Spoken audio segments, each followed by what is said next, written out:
All right, have a special edition video today, and the only reason it's special, I'm going to use that term loosely, is because I have a 2025 Topps Allen Ginter. This is my first ever open of the Topps Allen Ginter product of any year.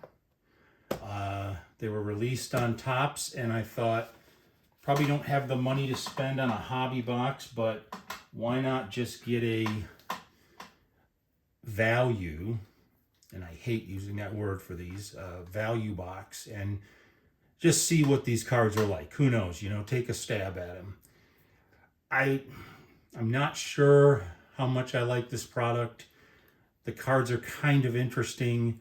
I'm not a big fan of mini cards, and a lot of the cards you get in these are going to be mini cards. Not a lot, I mean, a tenth of them or something like that, but I don't really like the mini cards. I've never liked Topps mini cards.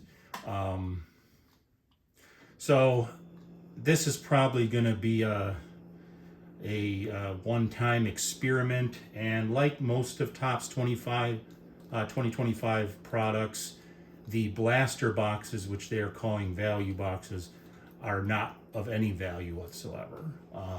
For most of the products, you probably have a better hit rate getting hanger boxes than you do these blaster boxes. They've become pretty much worthless as the years have went on.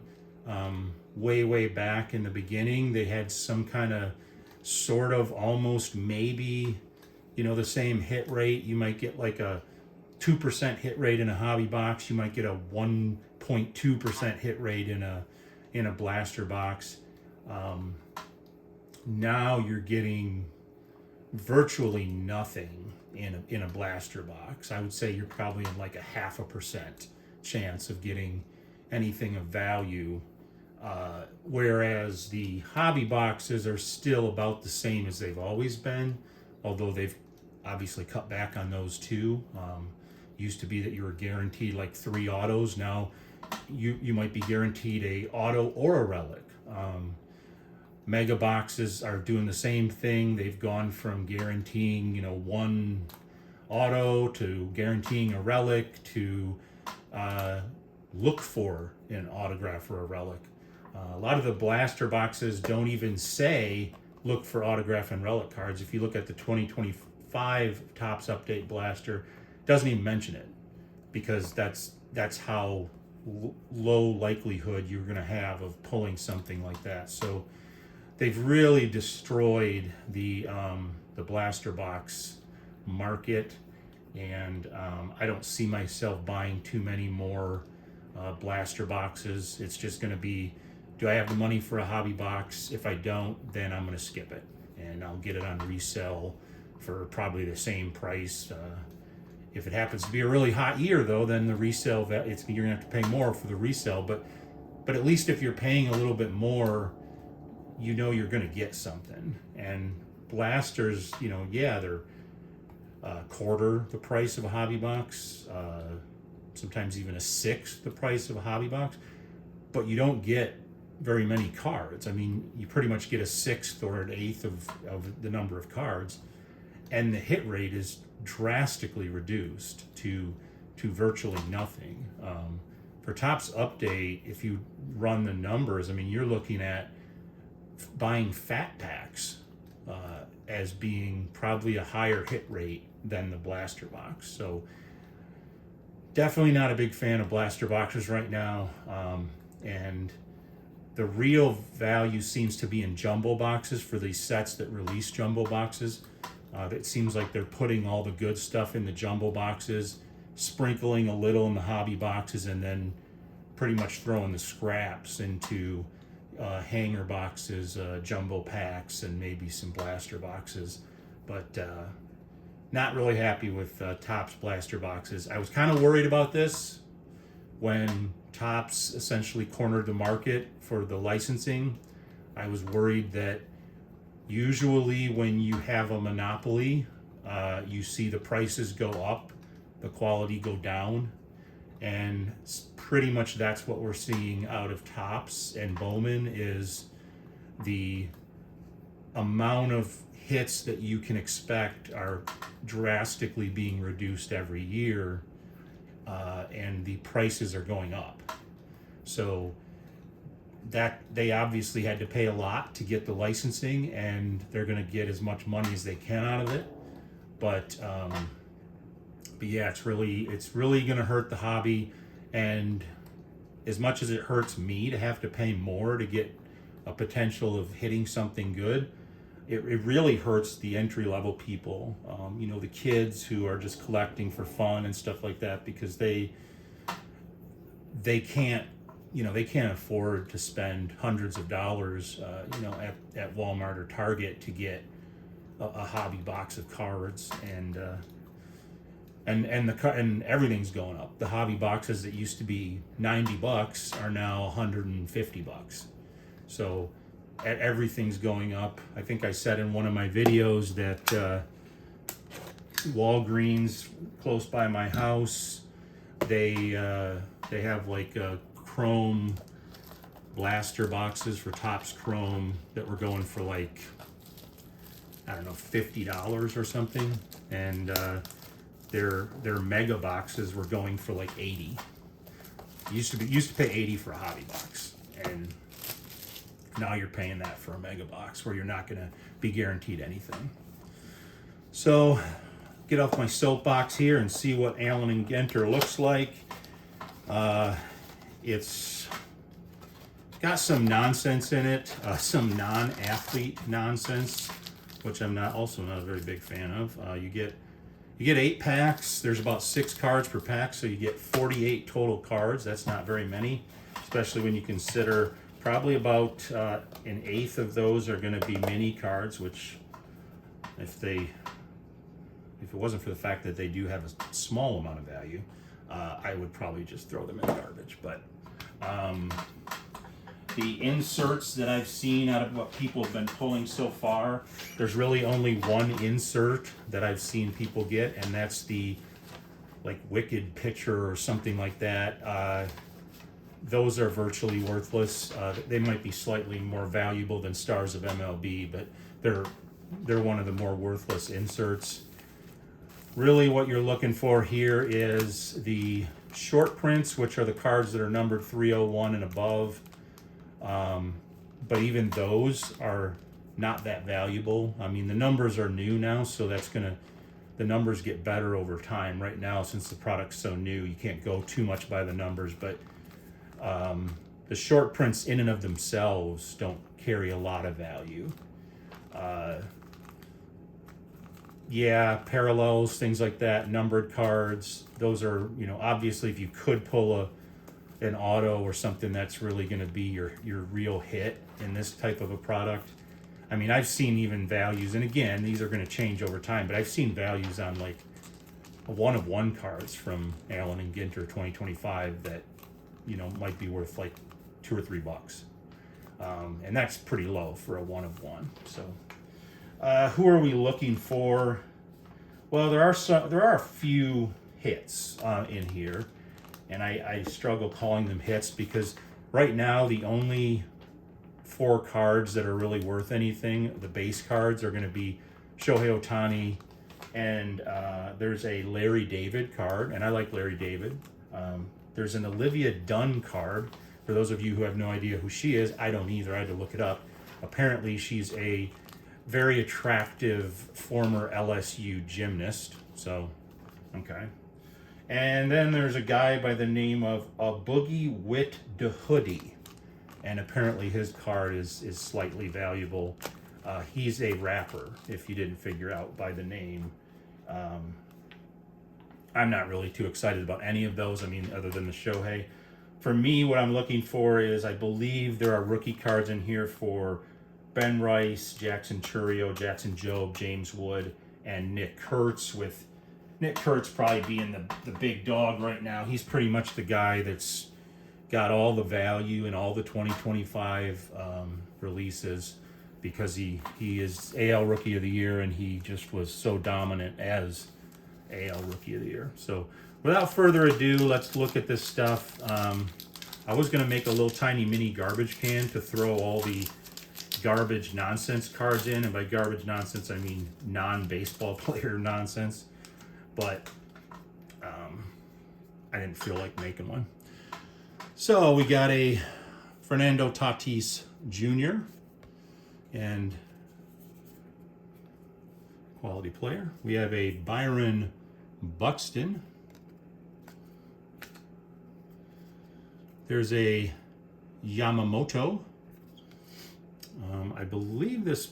Well, I don't see a rookie designation, so I guess not.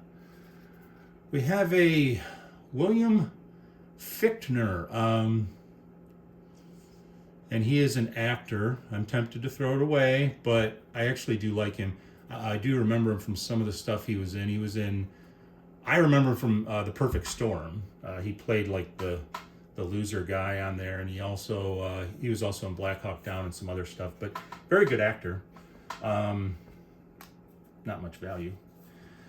You have a mini card of Christy Matheson, and this has a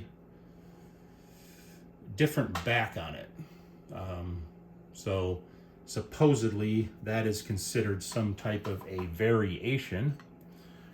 And then you get these, I guess there's two inserts. There's the Wicked Pitcher things, and then there's this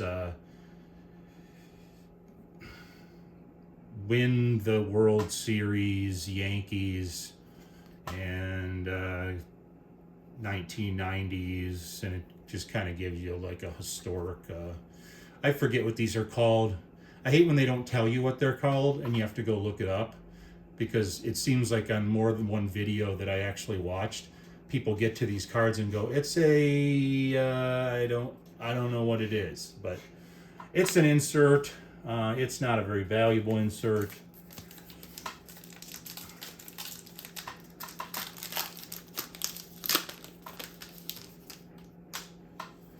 So what do we have here? We have a Colby Mayo rookie, a Ryan Sandberg, one of the greatest second basemen of all time, a Brandon Nimmo, still in his Mets jersey,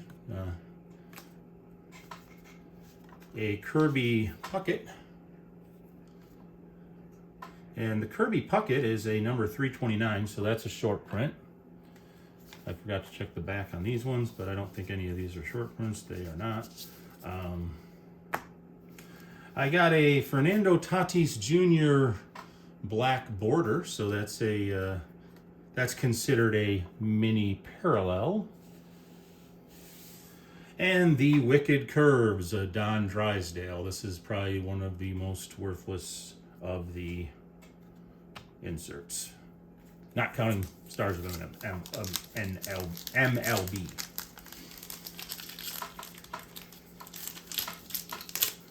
Okay, so we're into our third pack here. We have a Garrett Cole. We have a Jacob Wilson rookie, runner-up for AL Rookie of the Year. And I'm going to go ahead and put him out here because even though he wasn't on my list that I read off earlier, he is a guy that I would be chasing. We have a Pete Alonso, one of my favorite players to watch, although definitely not a rookie. And we have a Felix Hernandez, one of the better pitchers. He was on the All-Star ballot this year. I don't think he's going to make it on first ballot, but he, in my opinion, he should get some votes. I mean, he was a pretty dominant pitcher for a while. You get a mini card of State Birds, the Western Meadowlark of Wyoming. So, yeah, State Bird insert. And we have a Dodgers win the World Series, Mookie Betts, whatchamacallit. Okay, we're into our fourth pack. If I can get it open. Here you go. I think I have one more value box. I'm going to start calling them non-value box. I have one more non-value box on its way. I want to say it's Topps Chrome. Might be Update Chrome. Not sure. We have an Andy Pettit.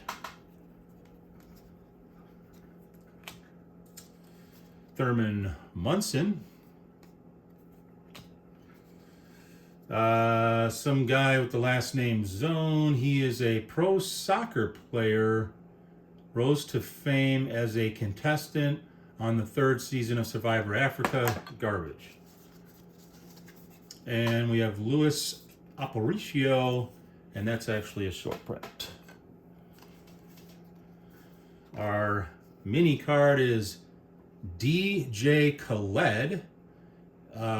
He is known as the, what the heck? He's known as something. The Anthem King of the Quincy Jones or hip hop R&B. And yeah, so we got a garbage wrapper. Wicked Curves, Yoshinobu Yamamoto.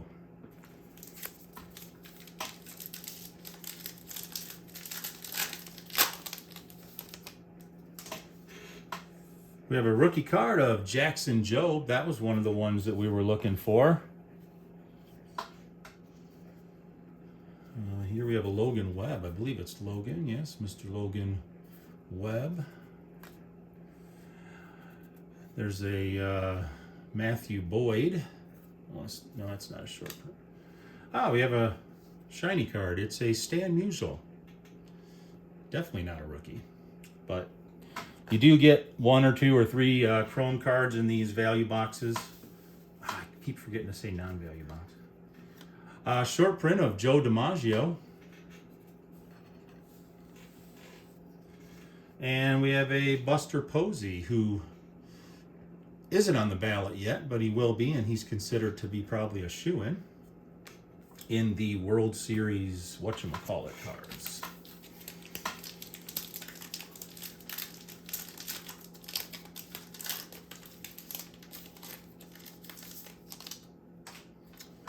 Hey, Brittany Snow. Didn't she die? I don't want to say she died if she didn't, but isn't this the person that had like the weird stomach disease who used to do the voices on King of the Hill for the slutty person? I don't know. I'll put her out there because she's pretty and I like King of the Hill. Eddie L. Amador rookie. He should have been on my list too, so I'm going to put him out there. He can hang out with Brittany. And we have a Andrew Ramin Tigers card there. That's not a short print. And a George Brett. Wow, that's back when his hair was doing the George Brett craziness. That's a short print.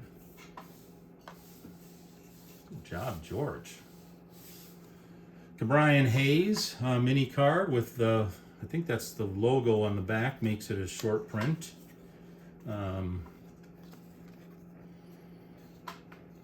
I've heard people call them AG because it's an A and a G, and I've heard people call it the silver because AG is on the periodic table for silver.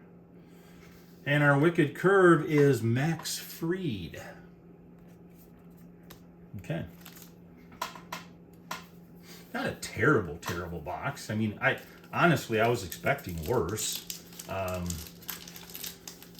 Looks like you got a fair number of short prints, even though the short prints aren't going to be really worth anything if they're not parallels or numbered.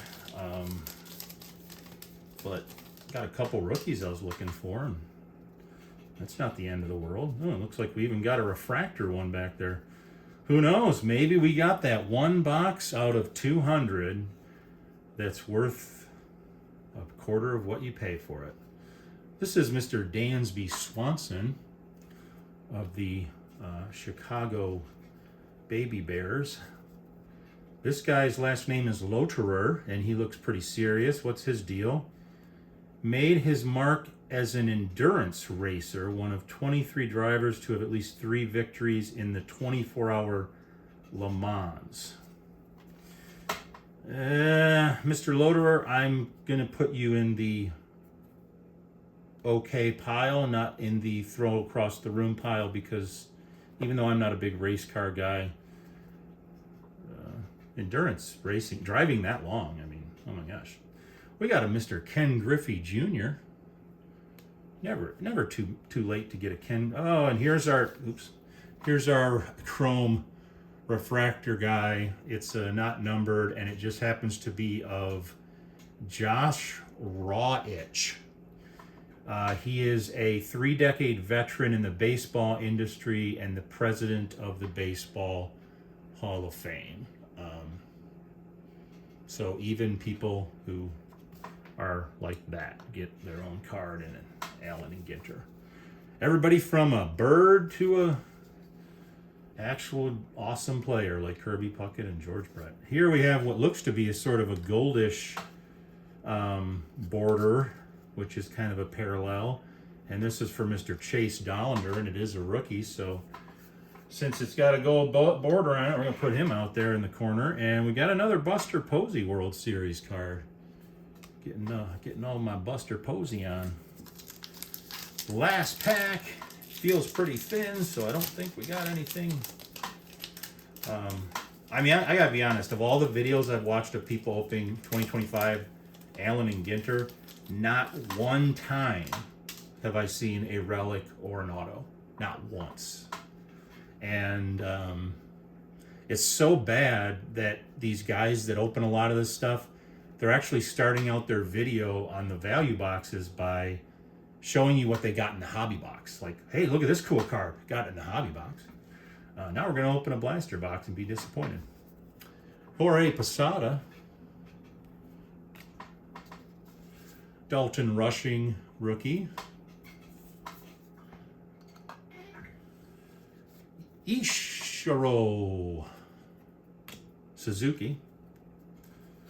There's a Tony La Russa. And that looks like it's a short print. Hey, got another state bird. This is the Eastern Goldfinch of the Garden State of New Jersey. And our Wicked Curve is Fergie Jenkins. And I gotta be honest with you, I have no idea who Fergie Jenkins is. This is maybe the first Fergie Jenkins card I have ever got.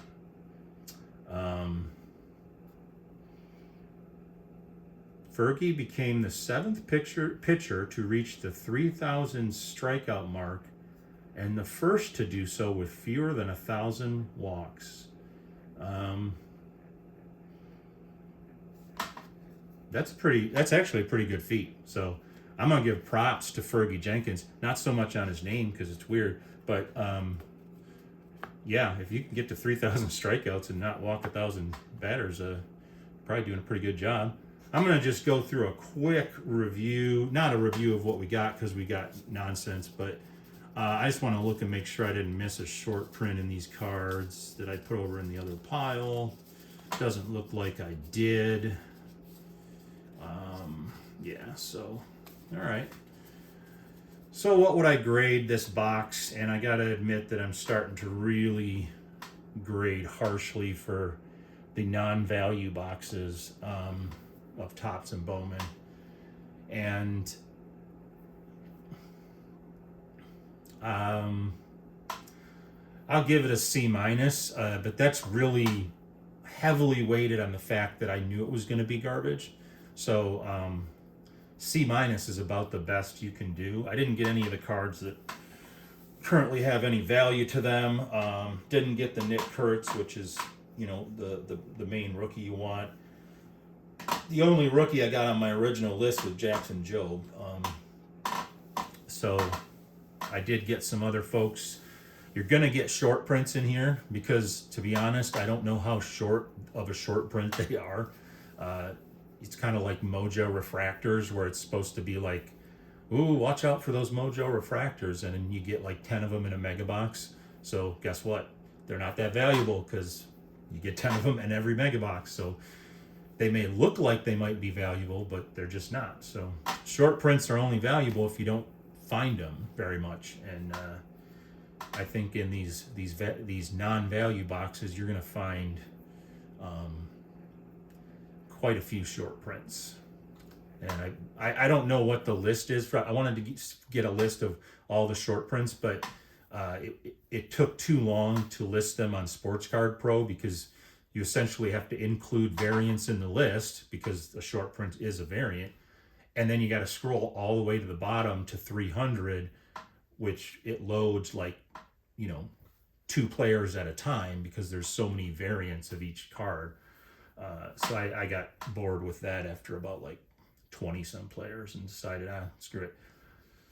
Eventually the odds will come out and Topps will have the checklist out and you'll be able to see all that yourself. But I believe, if I had to guess, I would say there's 301 to 350. So you got 49 short prints and 300 regular run cards. And as you can see, you do get a couple parallels with the minis. I'm just not a big fan of the mini cards. I actually got less chrome cards than what I've seen other people get in theirs. One of them being a refractor, the other one not a refractor. But I have yet to see anyone open a non-value box and get a numbered card, a relic, or an autograph. I admit it's new. We're just starting to open it. And yes, every time I say something like that, there's somebody that pops in the comments. Oh, by the way, feel free to comment. There's somebody that pops in the comments and says, I know a guy who knows a guy who got a Ken Griffey Jr. autograph in a value box. Okay. Tell him to open boxes online so we can actually verify that happened. Because based on what I've seen, that is an extinct dinosaur that doesn't really exist. So, yeah, that's Allen Ginter. I'm not a huge fan of the design. I'm not, given that this is my first Allen Ginter box opening, I'm not a huge fan of the design, but I also don't hate it. It's kind of like a better version of the Onyx Vintage, which are very similar in appearance to these. And, I don't know why you need an Allen Ginter and you also need a Topps 206, because those seem like they're almost exactly the same cards.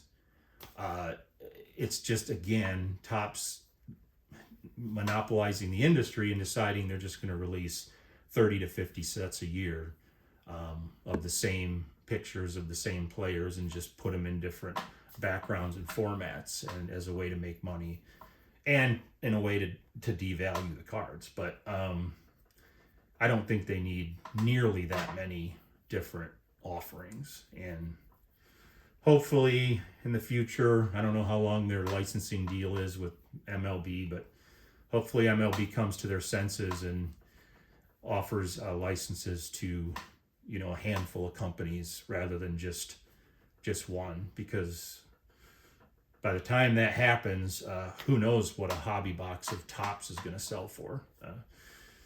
Maybe you might have to spend all of your crypto to get one.